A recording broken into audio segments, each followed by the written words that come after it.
really thinking about it, right, from God's perspective, looking down on us, right? Yeah. You know, and it's oftentimes we have to put ourselves in that parent to child. That's right. Parent to child. Yep. Right? Just think of how inspired you are, or encouraged you are, and how just how much you love when you're speaking to your child, and although they may not be getting what you're saying right, you know they're still listening and trying to do what you say. Like you, Yeah. So I tell people all the time, don't think it's awkward, right? It's okay. Like if you feel as though I may be getting it wrong, you got to see this from God's perspective. Yeah. You're trying to get it right. You're trying to hear me. Like that's where His grace and His mercy, where He's like, I know you might not be getting it right, but don't you keep making sure that you're drawing near to me. The same way, if a father to a parent, or to a child, or a mother to a daughter, or to their child, you know, it's like when I know Amber is actively listening, even though she might not be actively responding to exactly what I'm saying, there's a part of me that's feel very pleased. Right. And that's the way we have to understand about God. Like, even though we may not be getting it right, there's a whole lot of Him that is very pleased that we are still showing our attention towards Him. Yeah. You know, and it's like sometimes we lose sight of that. Yeah. And He's like, He's excited. What He doesn't want is I'm not moving. I'm not moving because I'm not sure, or I'm not moving because I might be wrong. That's where He's like, Come on. like, even if you were wrong, we're still doing this, right? Just keep doing this, and even if you are wrong, just keep going. It's gonna be right. Right. And so that's why you emphasize that, and you even said I have moved on a lot of. I think it was God. Right. Right. Yeah. Moved being the key point. I'm sure you have to. Yes, I have. Yeah. Yes, I have. And some of it wasn't, but He still had grace. Yep. And He said, okay, let's switch course, Yeah. go another direction. Yeah. And I had to get used to that. Yeah. Ooh, right there. Get used to that. Wow. We're going to reemphasize that point right there, because think it not strange, one of your favorite lines. Yeah. You had to get used to that. And you have a whole career exemplifying what it means to get used to that and keep moving with God. So we're glad to have you here. Yes. We're glad to have you here on the Blueprint Leadership Podcast. Welcome to this week's episode. And man, what a week it's been. And so we're so excited about who we have here today.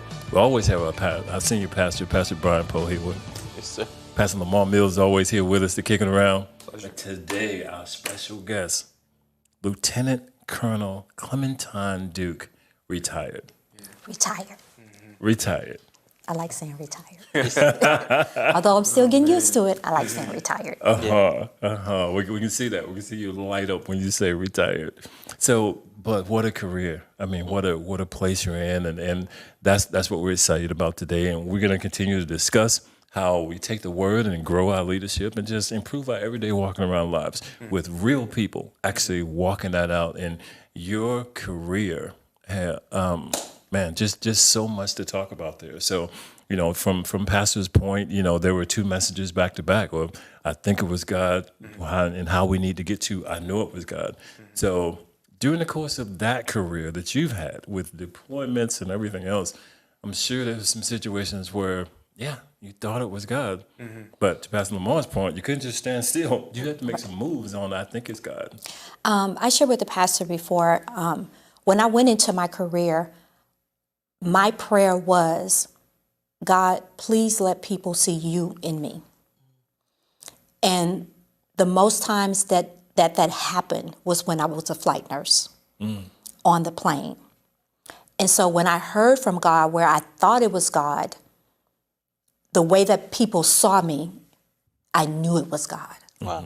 Because I had so many people ask me, can you please pray with me? And these were the injured soldiers. Yeah. Wow. And I remember having one soldier, it was an alert mission, and that's an emergency mission. And so I had that one soldier, it was a Marine. And we had him on the plane, and we were getting him out of Afghanistan and taking him back to the States. And he had a gunshot in his neck, and he was still talking. Wow. And when that soldier asked me, or that Marine asked me, can you pray with me? I said, I know it's God. Yeah. Yeah. Yeah. And I prayed with him, for a long time. And his greatest thing was, I want to get back, I want to get this bullet out, and I want to go back and help my fellow Marines. Wow. So I so love that, because I know in so many other things you wear on your uniform, but you do not have a little fish over here that we have on the back of our cars that say I'm a Christian, right? You didn't have that.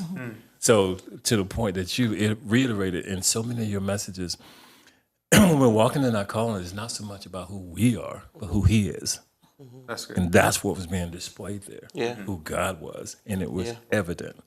Yeah. So I know you've talked about that so much, and how do you see that in what she just shared? Yeah, that was so awesome, because what you just talked about is finding confirmation through walking in it.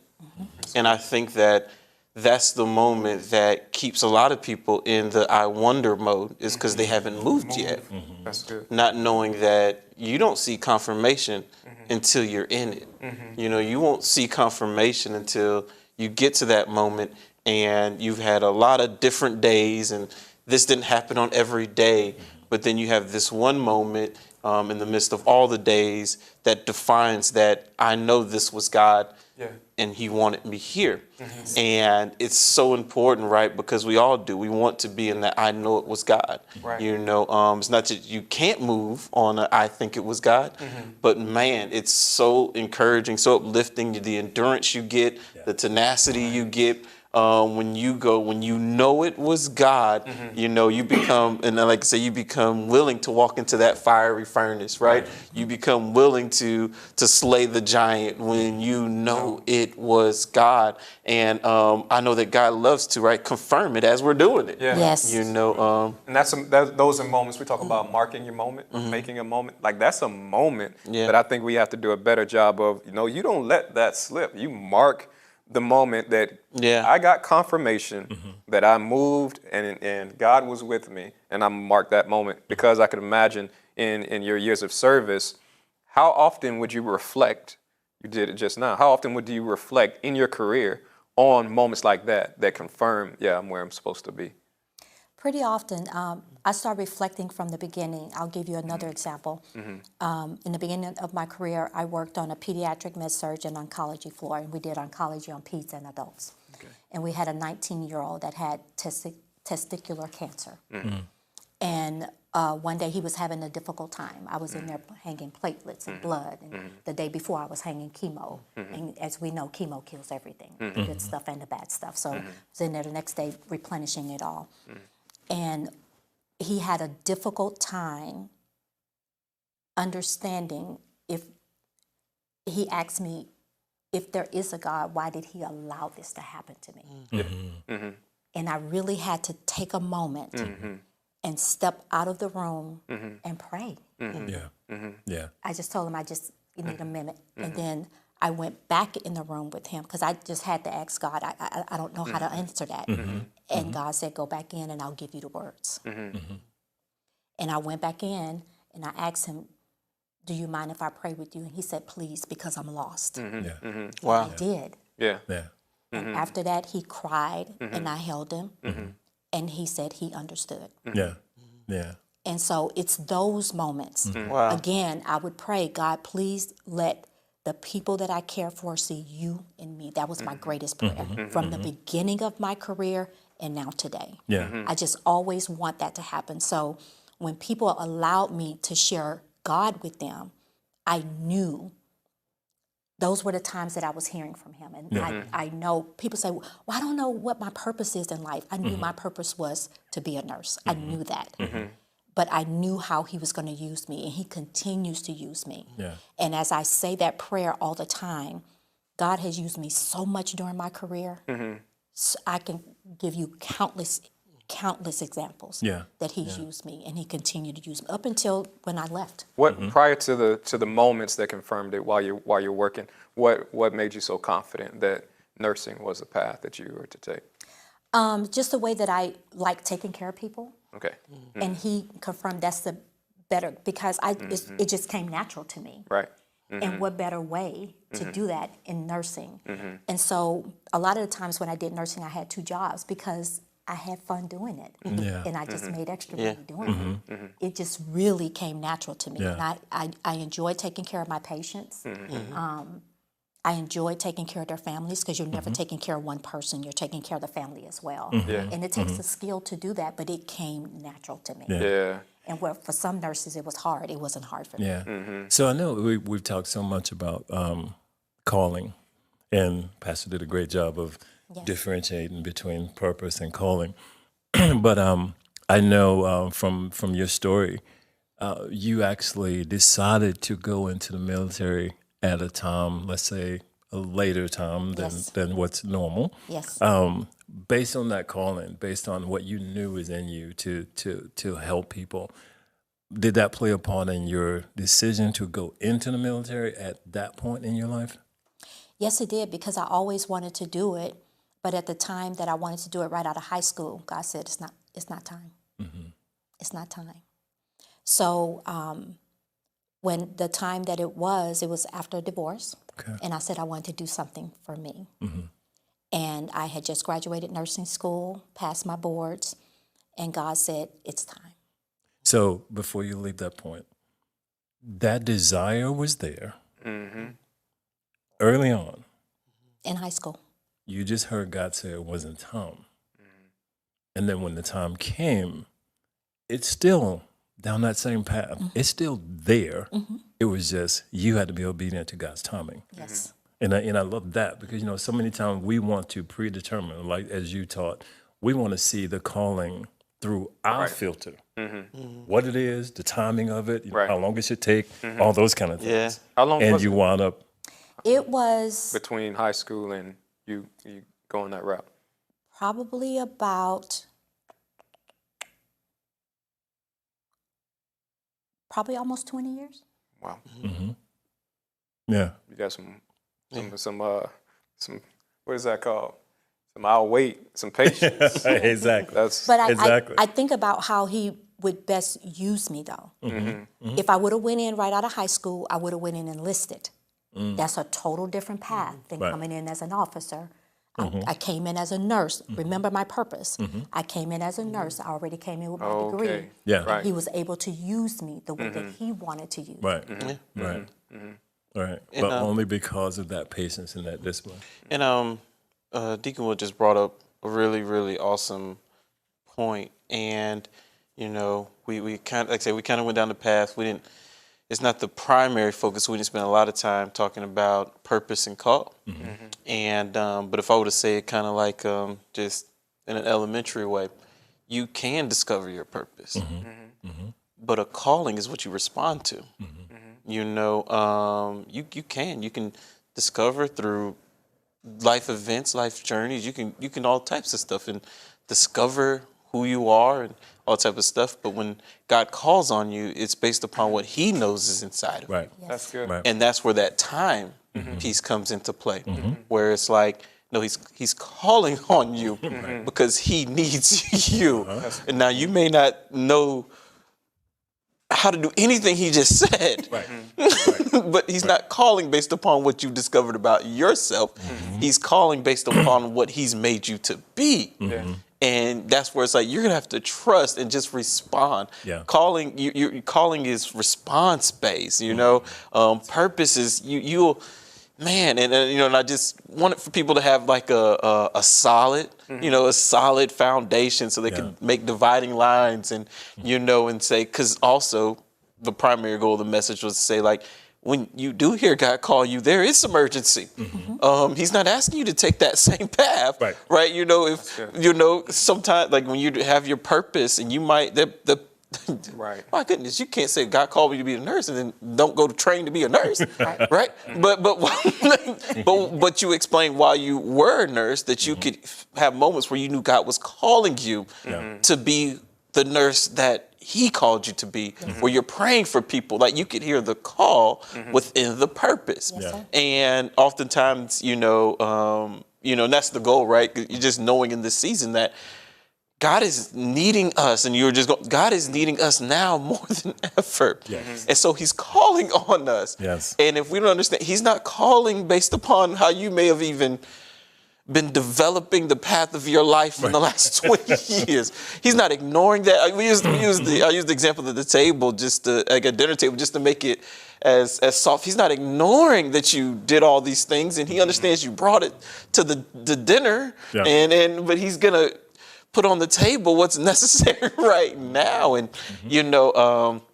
that's so awesome as I just hear you explain just the balance between, man, I knew this for 20 years. I knew there was purpose for me to do this. But then I can hear you say there was moments where I knew I was called. God was calling on me to be the believer doing this. Right. I'm praying. I'm believing in healing for people. Like I'm seeing the Jesus in me be extended through what I'm doing. And even more so with such, man, with so many aspects to your career. I mean, the importance of that, moving from I think it's God to I know it's God, and how that affects your responding to the call. You were sent. I mean, I don't know if you expected to be deployed when you went in. I believe we talked. No, you gotta they had said a medical don't get deployed. Yeah, that's what had they a told you stateside in the beginning. Yeah, and medical don't really get deployed. Y'all good. Y'all stay back. They didn't tell the people who cut my orders. Right. So I can imagine, again, as obedient as you're being at the time, even when that kind of stuff started to happen, you were probably like, wait a minute, I think I know it was God, but now this is happening. How does this fit in? Well, I told you, being deployed is what the Air Force really hired me to do. That's as close to being a military nurse as I will ever get. And becoming a flight nurse, that's like up here. Hey, talk a little bit about what that is, being a flight nurse. Being a flight nurse is taking care of the injured soldiers, Marines, airmen, and sailors on a fixed-wing aircraft. On an aircraft? On an aircraft. So we fix it up like a mini hospital in the inside, and we take care of them, and we get them from point A to, but they have to be stable. For the ones that are not stable, we have a critical care transport team, which is a critical care doc, a critical care nurse, and a respiratory tech, and they take care of those patients. And so we take care of like the ones that need medication, can get on a litter, but the ones that are really on IV drips and ventilators, we have a critical care team that takes care of them. Okay. I'm just imagining at any point, let's say, just for the sake of argument, right? Let's say you had, I don't know, a family member in the military or whatever, and back when you first came out of high school, you had some strings pulled to get you just to that point. What kind of flight nurse would you have been 20 years prior to God's preparation Sporadic. to get you? Right? To say the least, right? Yes. Sporadic in critical situations. Yes. But being, like when I first got deployed to Afghanistan, and I talked about my team, it was 3 black females, and we were a dynamic team, but I was the officer on the team. Yes. So I made the decisions for the team, for the patients. And I can't imagine me being a young kid doing that. Right. So I really feel like God called me at the right time. Yeah, perfect transition to this. Again, this conversation is, we're speaking to our leaders and we're encouraging our leaders. But just to be able to do the job is striving enough. But again, being a leader, and you talked about those decisions and the critical nature of those decisions. But again, as you mentioned in that one example, I'm sure there's still times where you're like, don't know exactly what needs to happen right here, and how you moved still. Yes. You moved, how you pulled from where you pulled from to actually be able to keep moving and to perform the way you perform as the leader. Talk about that a little bit. I really pull from God. And one situation that sticks out is when we were being shot at in the air. I had to pull from God. They were trying to shoot the plane down. And so, and taking care of my girls, because I'm on the headset with the pilot. And he's telling, because I'm on the headset the whole time, the trip with the front end. And he's telling me to, tell them to get strapped in. We have to do maneuvers and different things. So just pulling my strength from God and telling them what to do. And then landing and having to get the patients on the plane as quick as possible. And so to get 6 patients on the plane in 6 minutes and we're gone, that takes some coordination and that takes some. So there's a huge assumption that can be made. Yes, sir. That I just went through. Yes, sir. Right. That I would love for you to talk about this. Right. I think there's a mentality you just revealed. Right. You were on your way there getting shot at. In the plane, yes, sir, to pick up patients. They were trying to deviate. But you guys didn't turn around. We actually flew in the air for 45 minutes. That's how much fuel we had before we had to turn around and turn back. So the pilot was talking to the tower, if we have 45 minutes of fuel before we have to turn around and turn back. Wow. But the mission kept going. The mission kept going. Our Into mission, the fire. Into the fire. Our mission was to pick I up heard those that too. injured patients and get them back. Wow. That was the mission. Wow. And the reason why it just resonates so strongly with me is one of the points we talked about with responding to the call. And one of the reasons why people first hit a I think is because what happens too soon in their mind. Correct. Right. You know, and oftentimes because something happens soon, we equate that to this is not God at all, you know, and it's almost like, you know, I don't know if you said this, but I can see people who are moving on and I think saying, God, if you ever get me out of this, I'm out of here, you know, and to even add to that, we had 3 crews down there flying. Well, the other 2 crews were stuck in Germany.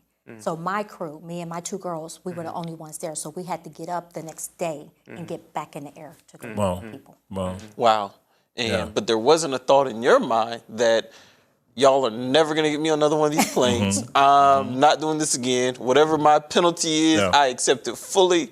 And this is it for me because I expected when I was doing what God was calling me to do to not look like this is what I'm getting to. It's just I see a tenacity in you where you just like, I know this is God. And I know on the outside this seems like whoa, this shouldn't be happening if this was God. And you're like, no, this is exactly what the assignment is. It's to go, it's to capture, it's to redeem. You know, all of this is so good to me, right? Just as a pastor, because I was talking to you before, right? In my mind, I'm like, it's Battlefield Earth. This is Battlefield Earth, yes. Yes. But I want people to make sure that they make that connection, right? Because you know, I can say that, you know, I'm hearing from God and he gives me this leadership position in this great company that I've been praying for, you know, and then I go into this company and I'm the supervisor and everything is wonderful and all the people love me. But no, I go into the first day and, you know, I don't have an office. There's nowhere there. You know, people don't even want to work there. And, you know, I mean, you know, they tell me my pay and what they said it was going to be. And all of a sudden I'm like, wait a minute, you know, this is not God.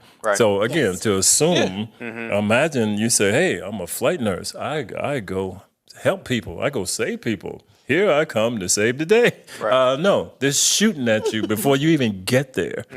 And, you know, to your point, this is not change the fact that this is your calling. You know, it's like, I know maybe it didn't look like what you thought it was going to look like, but no, this is how God does. Makes you just sit here and let's just have a Selah moment. What are you calling adversity in your calling right now? Like, what are you labeling as adversity in your calling? Just take a moment, think about it. Is it really adverse? Right.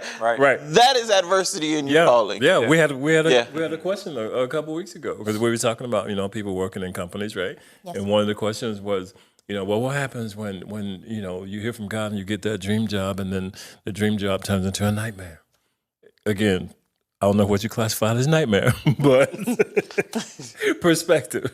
But that's what happens when it's I know it was God. You know, a lot of people, the reason why, right?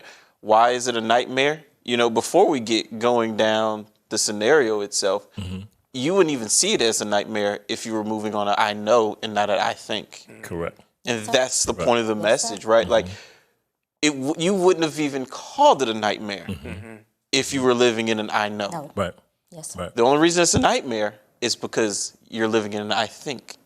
And just because you think it's an I think doesn't mean it's not God. Right. But that's the difference in between I think and I know. It's what happens when something happens. Correct. Right. Correct. And I know that's why God just wanted us to get some firm footing in a call and what a call is, so that when we have those, when we have adversity, something.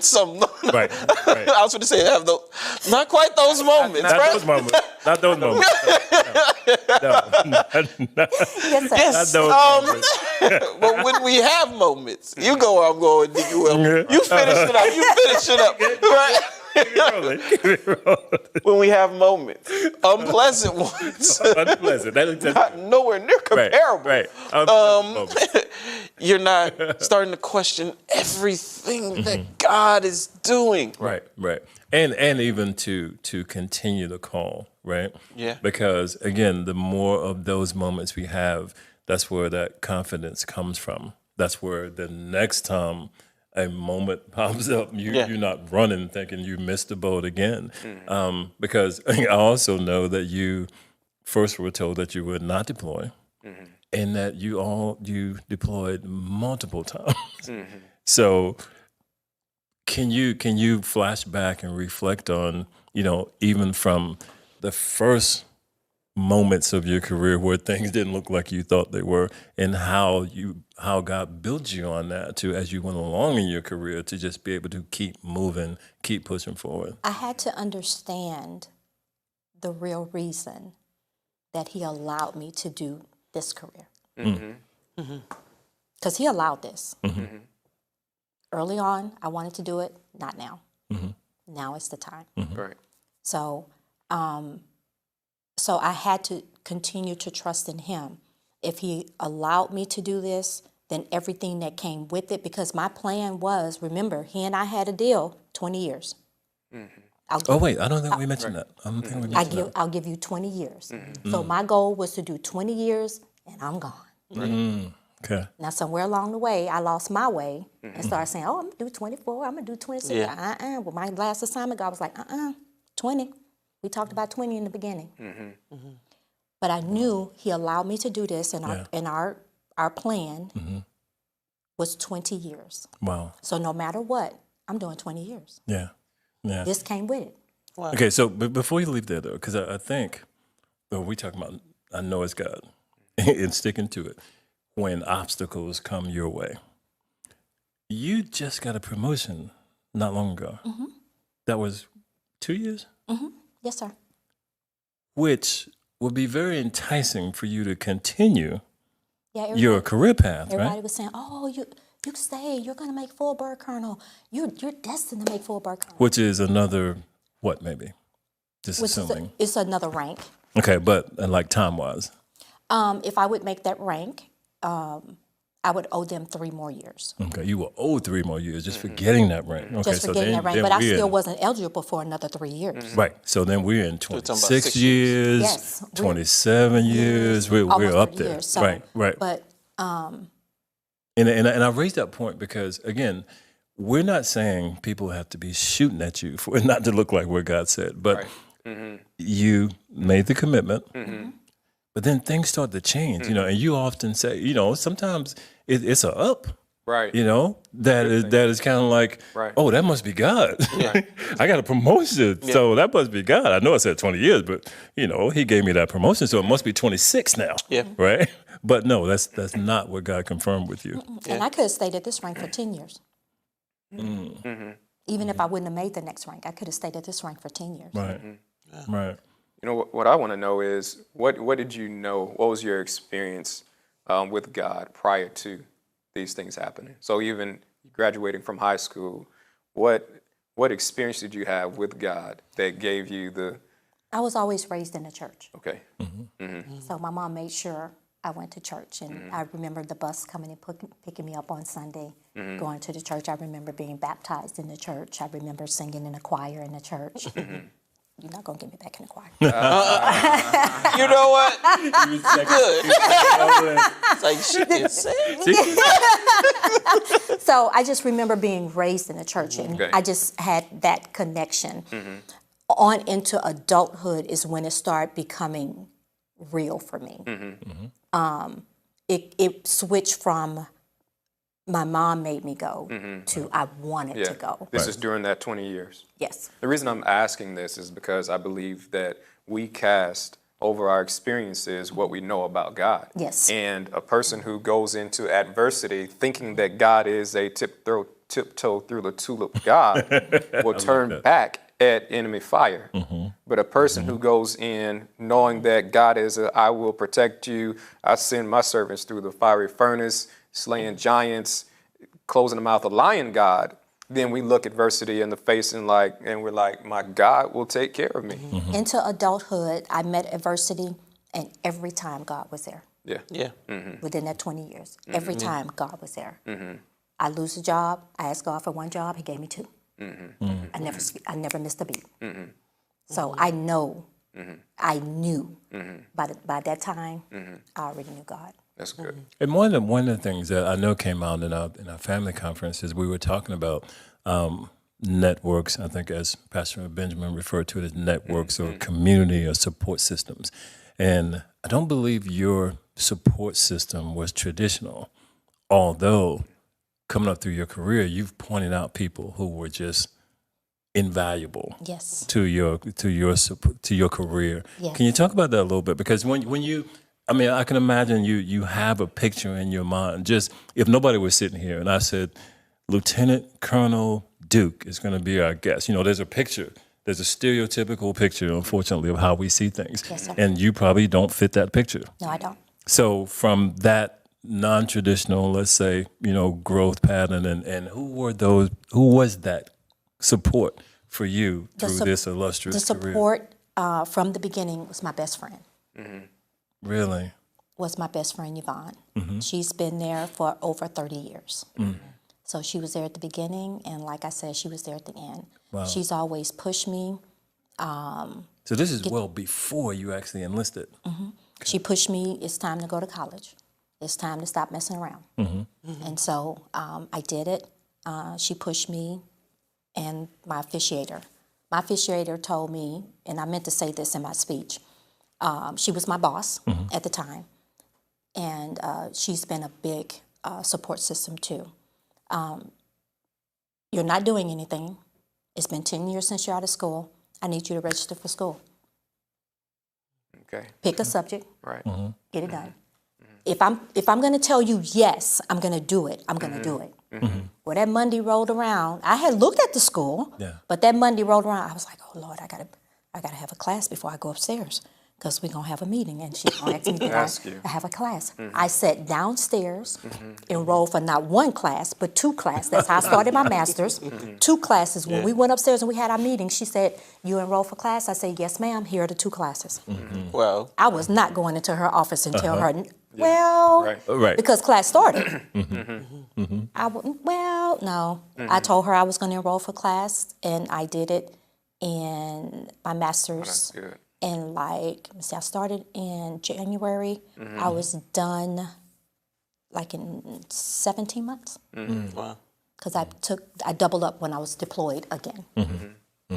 That's good. That is really awesome. That makes me think about how, sometimes we get in that mode where we're seeking for God, seeking God's voice, and we ignore all of the things that He's saying, all of the people. All of the people that because she pushed me. Like, I remember there was two courses that I wanted to go to, professional military courses, and they were back to back. The same boss, and they were back to back. And I was like, "Well, ma'am, I can't be gone that long." I said, "We're shorthanded." She said, "We're always going to be shorthanded. You go." I just said Eli. That's like your Eli, and she's Eli. You're Eli. Samuel. Just giving you guidance. She said, "We're always going to be shorthanded." And I love what we're as we move toward. I was going to use a pun. We move toward landing the plane. But you taught on not lessening the value of a thing, right? And seeing the value that God sees. And I just remember when I was thinking about your career, and I was thinking of how there probably, I started from where we are now, right? Yes, sir. And just what it takes to be somebody of your position and just the confidence and that you had to walk in and all those things. But I can imagine that wasn't always how you saw yourself. In that you had to come from a place where someone and somebody and some kind of support made you see yourself as lieutenant colonel. Can you speak to that transition of how did you get to see yourself as who you are now? As we all know what's going on racially, I don't care what people think, it's in the military. Please don't fool yourself and think that it's not. So there's people there. There's people there. People. I always tell people are raised and then they put on a uniform. How they were raised got into that uniform. So don't ever forget that. Correct. So as I went up in rank, when you're a lieutenant and a captain, you don't really see those things.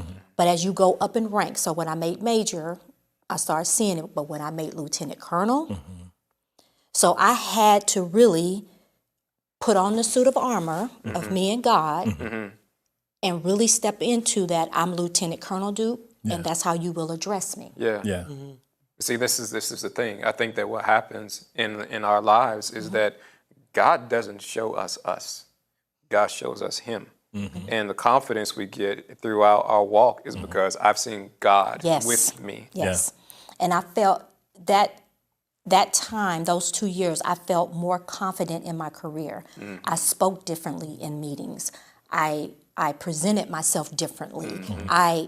It was phenomenal. Yeah. It was phenomenal. Yeah. But I felt like I had to be there. Yeah. I had to do that. But I had the best coat of armor. I had so much protection. Yeah. That I felt that like nothing is going to happen to me. Right. And someone tried to take me out, and she got taken out. So nothing is going to happen to me. That's good. Yeah. And so, I mean, that's the best example I can give you. As I just went up in rank, I was like, is this the organization I've been in all this time? And so that was another, I think, taking the blinders off. Yeah. That God showed me it's time. And He knows that I'm a hard-headed person. So He said, okay, well, I'm going to show you. Yeah. It's time. And whoa, didn't He show me? That's good. I was like, yes, Lord. Yeah. And I love how God will do that, right? I remember we were talking about the man at the pool, right? And he was sitting there, and Jesus was like, hey, don't you want to be healed? He's like, there's nobody here to put me in the pool. And I remember, I think Pastor Deborah pointed out that he had a perspective of what things look like. It had to be that way. Somebody has to put me in the pool for me to get there. And God opened your eyes. It's like, He opened my eyes. He said, okay, I'm a fix it to where I'm going to let you make the decision. Well, I'm going to let you think you made the decision. And so now as leader, and I know that, yes, retired, but you have brought so many people along. You mentored so many people, and so many people look up to you. But to help us all continue to see how to walk in that calling. I mean, you now have next steps. I mean, I think, Pastor, you just posted, right? You said if you weren't part of God's next, He wouldn't have you in His now. Exactly. So there's some next. There's some next for you right now. Lieutenant Colonel retired. My next is God said I have to take off for a year. Take off for a year. I cannot work. Oh, wait. So for those of you who don't know, Clementine, do nothing for a year? He said, take off for a year. Don't work anywhere. See, I'm still breathing. Oh, wow. Yes. That was a challenge because I've been working since I was 16. So not only did I have to retire now, I can't work for a year. Wow. And I was like, what? Now, do you think that's God or you know that's God? Oh, I know that's God because He made it very plain and clear. But I told Pastor Brian, I look back at how He started preparing me 2 years ago. And no, 3 years ago now, 2018, how he started preparing me for this moment. Yeah. So I couldn't come up with the excuse, well God, I got to work because I got, well, no, I don't have to do that. Well, God, I got to work because I got to pay. Well, I don't have to do that. Well, Yeah. Isn't that good? that's awesome. That's so good. But it took some getting used to. Right. And it's still taking some getting used to, but there is no but. I'm obedient. I listen to his word and I know it's him. It's nobody else but him. Yeah. And I'm going to be okay. Yeah. Yeah. Amen. I think you're going to be better than okay. So people say, be great. people say, what's next? When he tells me, I'll let you know. But I know for the next year, I have to basically rest. I would have to rest because I've been working, like I said, 16. I've been doing this military for 20. And I put a little wear and tear on the body, so it's time to rest. Well, so Pastor, what do you think when you hear? Whew. Wow, I'm enjoying myself. I know I'm on the panel, but I definitely went to listening mode because it's just inspiring. It's always inspiring when you hear someone just walking in obedience to God. It's inspiring. I don't think we can get enough of these moments and these stories and hear from people's lives where you get to hear what it's like to really walk with God and how God communicates with us. Of course, I'm thinking, man, that you said so many things that I don't even know if you realize the power behind them. Probably one that I would just pull out just to make sure no one misses it, right, is, which I believe is a part of military life that may not be a part, I know it's not a part of civilian life. And you kept talking about going up from rank to rank and how there was an expectation of you of what you would do in that rank. Come on. And how it wasn't so much, right, and this point I'm getting to, people see in what's the word looking for, having to adopt to what something is as a losing of them, and where it's like, oh no, there actually is an expectation of how you would behave, how you would perform, how long you would commit, right? And I'm thinking so much of how so much of what God has called us to do. The thought of, and this is one of the from one of the series that we were talking about, is they think of all their freedom they're losing. They think about, well, it sounds like I'm gonna have to give back some of what I want to do in order to be what you're asking me to be. And I'm thinking about how routine that is in the military. That no, you put on this uniform and you've gone to this rank and we're expecting for you to live up to these expectations of the uniform and the rank that you have. Yet that means you may have to give up some of the things you are free to do with that uniform off. Wow. But with that uniform on, it's not profitable. It's permissible, but it's permissible as a person, but it is not profitable as a person of the military for you to do that with that uniform on. And I was thinking today, you talk about posts, right? Just my post, and I was dropping in this moment where, I was thinking today, right? Jesus freed us from the power of sin, not from the standard of being his children. Right. Like, that's good. He freed us from the power of, he freed you from sin. He didn't free you from the standard of being his child. And there is an expectation.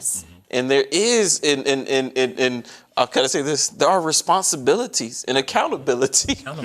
And I'm thinking is just how natural that was working in your world and in the military, and how reflective that is as people who are called by God. You get called by God. No, there absolutely is this expectation of what you not gonna do no more, what you will do now, and how, oh man, how just powerful it is to see that, the thing that's keeping us all safe is operating by so many of the same principles that we are asked to operate in as believers. That is awesome. Good. That is so awesome. That's so awesome. That's why I wanted you here. Glad to be because here. this is what we need to see, you know. so And glad again, to be as we speak to our leaders, that's, you know, Pastor summed it up perfectly. There is an expectation. And if we're going to say that, you know, finding our calling, finding our purpose, as some say, is more about not who we are, but who God is. I mean, there is an expectation. It's almost like, you know, you were talking about Peter a couple of weeks ago. You know, how could he not be arrogant? How could he not have over-the-top confidence when he knows what God said to him? And so as leaders, we have to walk in that expectation. Our people that God has put us in charge of, that's what's expected of us from them. And when we walk like that, that's when we become leaders, not only that people want to follow, but we become leaders who represent God in the way he wants leaders to represent. So, Lieutenant Colonel Clementine Duke, retired. Thank you so much for blessing us here today. Yes. But thank you for allowing me to be here. It's my pleasure. It's our pleasure. Yeah. Our absolute pleasure. Pastor Lamar, thank you, man, as always. Pastor Brian, so glad you were here today. Yes, sir. And we're so glad you guys were here. Again, if there's things that you want to hear us talk about and things you want to cover, comment, you know, send us a comment, send us a direct message or email, and just let us know. Because again, our purpose is just to take the word of God that we're all hearing and just make sure that we talk about applicable ways that we use it, the simple truths of the word of God, to grow our leadership and just better our everyday walking around lives. So we will see you next week for another episode of the Blueprint Leadership Podcast.